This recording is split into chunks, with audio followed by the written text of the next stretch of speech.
الرحمن الرحیم الحمدللہ رب العالمین والصلاة والسلام علی اشرف الانبیاء والمرسلین وسیدنا و نبینا و شفیعنا ابو القاسم محمد اللہم صلی علی محمد و آل محمد وأهل بيت الطيبين الطاهرين المعصومين المظلومين واللعنة الدائمة على أعدائهم أجمعين. أما بعد فقد قال الله تبارك وتعالى والقرآن المجيد والفرقان الحميد وقوله الحق بسم الله الرحمن الرحيم أفمن يمشي مقبل وجهه أهدى أمن يمشي سويا على صراط مستقيم محمد وعلى محمد صلى الله عليه وسلم. اللہم صلی علی محمد و آل محمد. تمام تعریف، تمام توصیف، تمام حمد و ثنا اس معبود بحق کے لیے جس کے قبضے قدرت میں تمام انسانوں کی جان ہے. وہ خدا جو سمیع بصیر رحمان و رحیم ہے. اس نے جسے پستی میں ڈال دیا اسے کوئی بلندی نہیں دے سکتا، اور اس نے جسے بلندی دے دی اسے کوئی پستی میں نہیں ڈال سکتا. وہی خدا اپنی پاک کریم کتاب سورہ ملک کی آیت میں فرماتا ہے افمن یمشی مقبل وجهه اهدى امن يمشي سويا على صراط مستقيم. کیا وہ لوگ صحیح راہ پر ہے جو الٹے پیر چلتے ہیں یا وہ لوگ جو سیدھے پیر چلتے ہیں؟ اس سے مراد کیا ہے؟ الٹے پیر اور سیدھے پیر چلنے والے افراد کون ہیں؟ الٹے پیر وہ چلتا ہے کہ امام جعفر صادق سے جب پوچھا گیا کہ صراط مستقیم سے مراد کیا ہے، تب امام جعفر صادق فرماتے ہیں صراط مستقیم سے مراد میرے جد امیر المومنین حضرت علی ابن ابی طالب ہے. اللہم صلی علی محمد و آل محمد. ان کی جس نے پیروی کر لی اور ان کی جس نے اطاعت کر لیا وہ صراط مستقیم پر ہے، اور ان کی اطاعت جس نے نہیں کیا وہ صراط مستقیم سے ہٹ چکا ہے. وہی امیر المومنین اپنی وصیت میں فرماتے ہیں، مولا علی کی آخری وصیت جو تھی یہ آپ لوگوں کو ملے گی نہج البلاغہ میں مکتوب نمبر 47 میں مولا علی کی یہ وصیت ملے گی.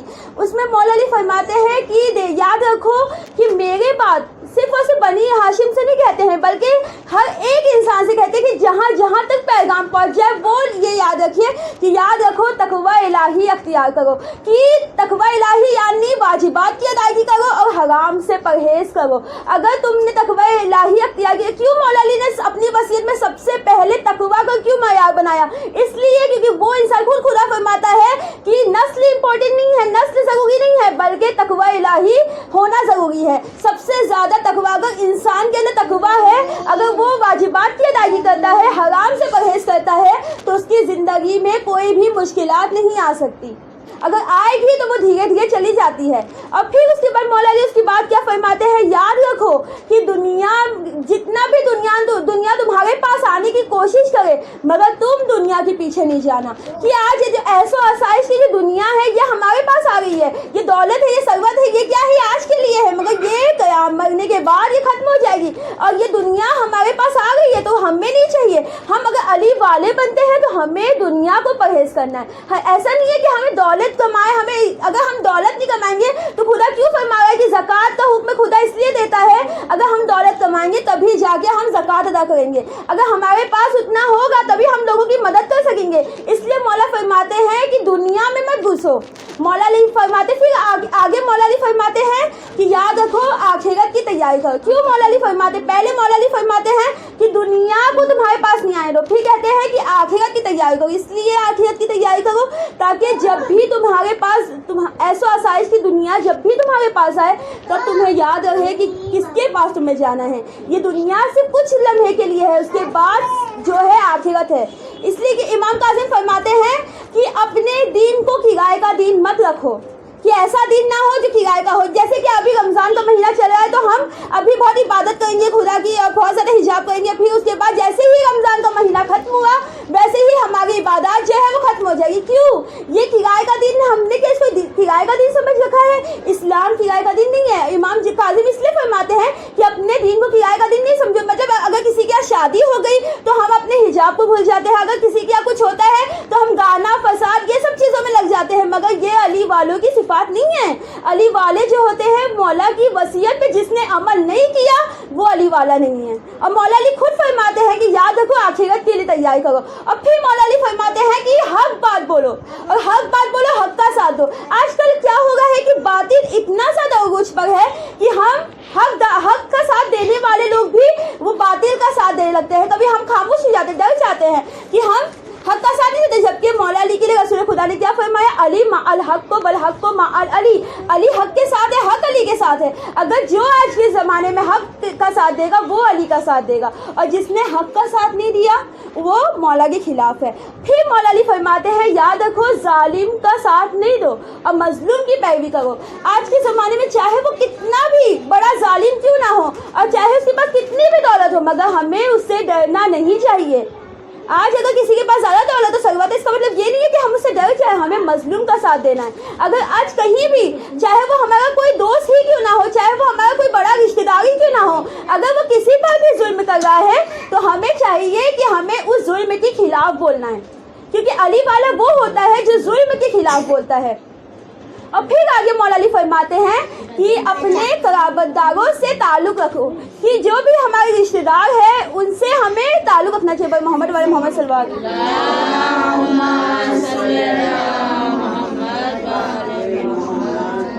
मौला अली फरमाते हैं कि अपने रिश्तेदारों से ताल्लुक़ रखो। आज के ज़माने में ये हो गया है कि लोगों के रिश्तेदारों से जो ताल्लुक़ है वो ख़त्म हो जा गए हैं, कि लोग एक दूसरे से इतना बुग़्ज़-ओ-कीना रखते हैं कि वो एक दूसरे से बस नफरत करते हैं, हर कोई एक दूसरे के खिलाफ बोलता है।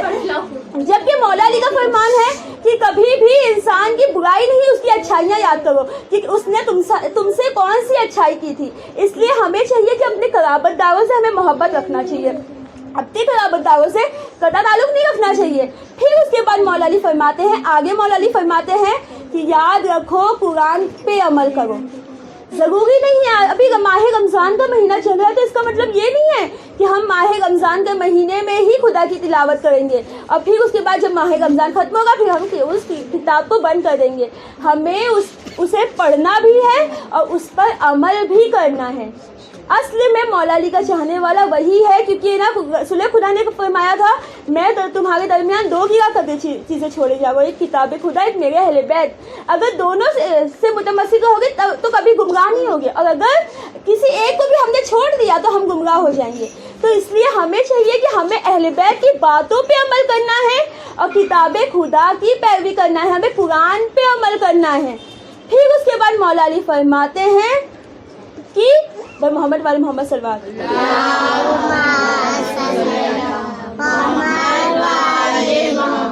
मौला अली फरमाते हैं कि अपने कामों को मुनज़्ज़म करो। क्यों मौला अली फरमाते हैं कि अपने कामों को मुनज़्ज़म करो? आजकल का जो माशरा है उसमें इंसान जब मेरा चार औरतें मिलके बैठ जाती हैं, अब बैठने लगती हैं या कुछ लोग साथ में बैठ जाते हैं तो फजूल की बातें लोग करने लग जाते हैं, इसकी बुराई करते हैं, उसकी चुगली करते हैं, इसकी गिबत करते हैं। ये इस्लाम का माशरा नहीं है। मौला अली फरमाते हैं अपने कामों को मुनज़्ज़म रखो, कि फालतू ऐसा ना हो कि हमें ना इसमें लगे हैं। अगर छोटा बच्चा है तो भी अगर छोटा बच्चा है हमारी फैमिली में तो हमें चाहिए कि उसे भी समझाए, कि ऐसा ना हो कि वो पूरा दिन कंटिन्यूसली गेम पे गेम खेलता जा रहा है, गेम पे गेम खेलता जा रहा है। ऐसा नहीं होना चाहिए, बल्कि हमें चाहिए कि हम अपने कामों को मुनज़्ज़म करें। कि मौला अली के इस फरमान से, क्यों मौला अली अपनी वसीयत में इतनी ज़्यादा मौला अली पे तकलीफ में थे, तब भी मौला अली वसीयत में क्यों ऐसा फरमा गए कि अपने कामों को मुनज़्ज़म रखो? इसलिए मौला अली फरमाते हैं क्योंकि मौला अली जानते थे कि आगे चल के लोग क्या करेंगे, इसलिए मौला अली ने कहा कि अपने कामों को मुनज़्ज़म रखो। ऐसा ना हो कि हम बस फिजूल का काम कर रहे हैं, कोई काम नहीं है हमारे पास, हम बस अपना टाइम वेस्ट कर रहे हैं और सिर्फ यहाँ की इसका मजाक उड़ाना, इसके बारे में बोलना, उसकी चुगली करना, ये अली वाले की सिफात नहीं है। और याद रखिए, जो भी ग़ीबत करता है, चुगली करता है या किसी का मजाक उड़ाता है, और ये जो हमेशा हाहाकार करना, ये जो फालतू टाइम वेस्ट करना, ये वो लोग करते हैं जो अली वाले नहीं होते। और जिसने ये सब चीज़ की वो अली वाला नहीं है। और सबसे आखिर में मौला अली ने जो वसीयत की थी वो कहा था नमाज का ख्याल रखना, नमाज का ख्याल रखना, क्योंकि नमाज दीन का सुतून है। कि अल्लाह हज़रत के पास एक शख्स आया और कहा कि मैं बहुत ज़्यादा परेशान हूँ, तो अल्लाह हज़रत ने कहा कि नमाज को अव्वल वक्त पढ़ो। फिर कहा कि मुझे तंगदस्ती है, तो कहा नमाज को अव्वल वक्त पढ़ो।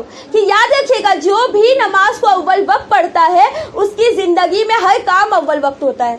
अगर इंसान ने नमाज को तरजीह दी और दुनिया को छोड़ के खुदा पे अपना ध्यान दिया तो उसकी सारी परेशानियां दूर कर देता है खुदा।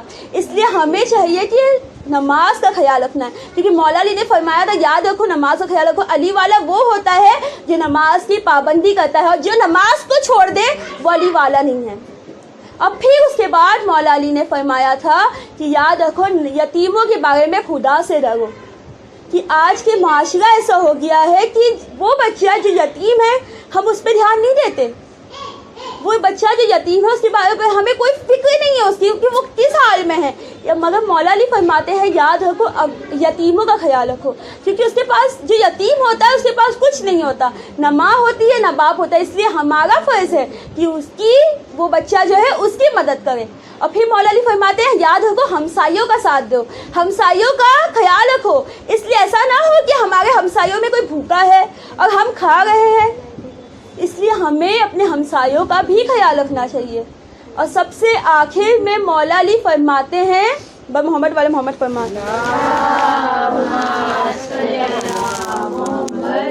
जंगल पहाड़ करते हैं नादे अली अली, जंगल पहाड़ करते हैं नादे अली अली, मुश्किल को सबकी हल करो मुश्किल कुशा अली, नारे हैदरी या अली। आवाज़ से बुलंद सलवात।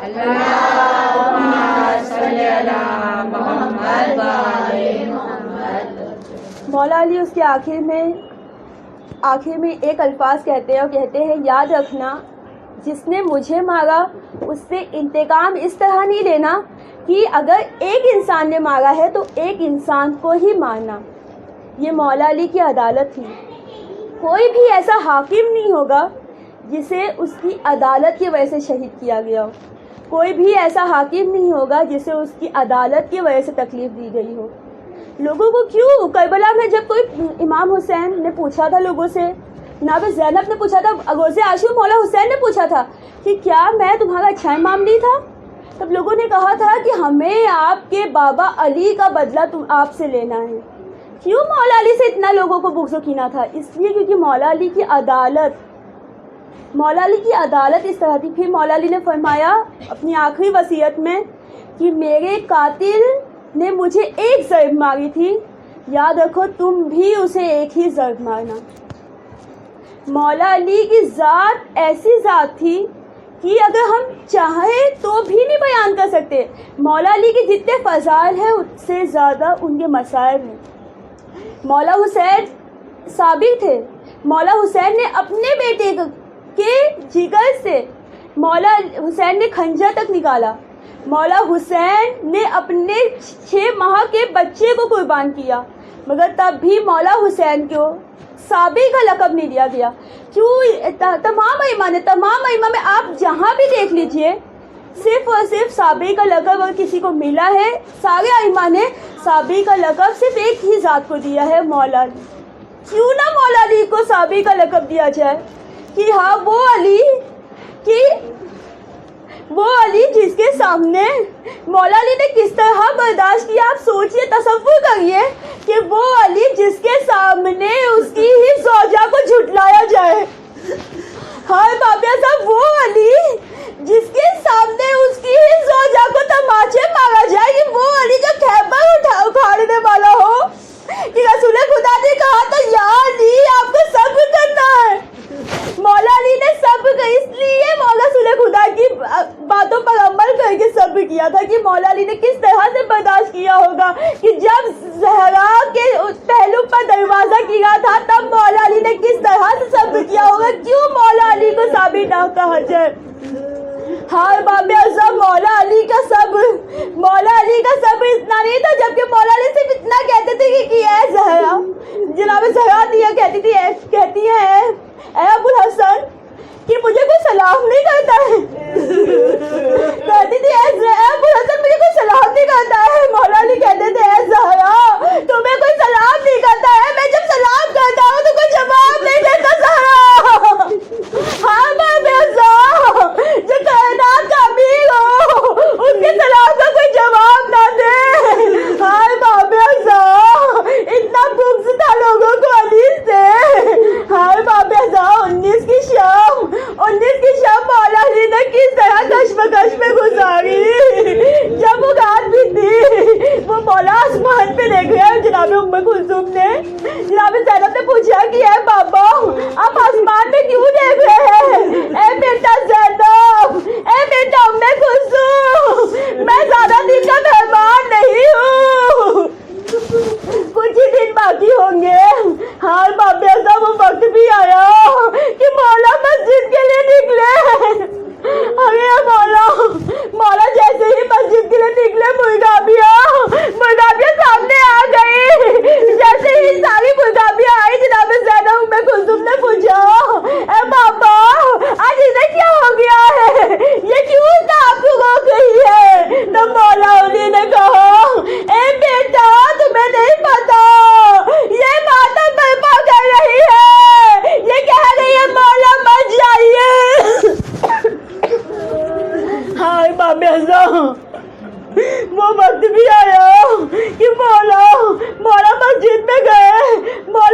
قاتل کو اٹھاتے کہتے ہیں اے قاتل ابن ملجم اٹھ نماز کا وقت ہو گیا ہے. وہ علی جو نماز کو اتنی اہمیت دیتے ہو، جو قاتل کو بھی نماز کے لیے اٹھاتے تو ان کا چاہنے والا تو بے نمازی نہیں ہو سکتا. مولا علی فرماتے ہیں، مولا علی جیسے ہی محراب عبادت میں جاتے ہیں مؤذن سے کہتے ہیں آج میں اذان دوں گا تو اذان مت دے. مولا علی نے اذان دی، اتنا درد بھری آواز. لوگ کہتے ہیں کہ آج علی کو کیا ہو گیا، اتنا درد کیوں ہے، کسی کو نہیں پتا. آج علی کی آخری اذان ہے اور ماں میں اذان.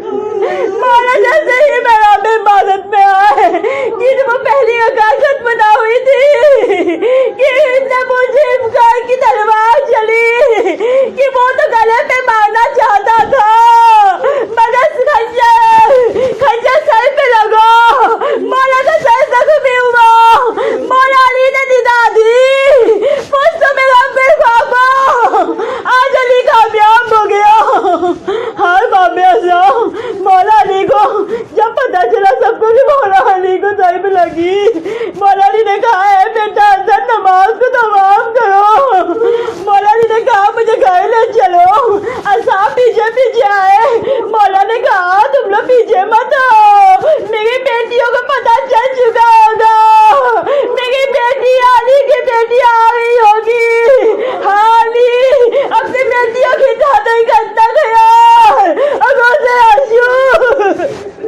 ہر بابے وہ وقت آیا مولا کو ضرب بہت بری لگی تھی. وہ زہر اتنا خون آلود تھا کہ جب طبیب کو بلایا طبیب سے کہا کہ اے طبیب یہ بتا دے کہ کیسے یہ علاج ہوگا.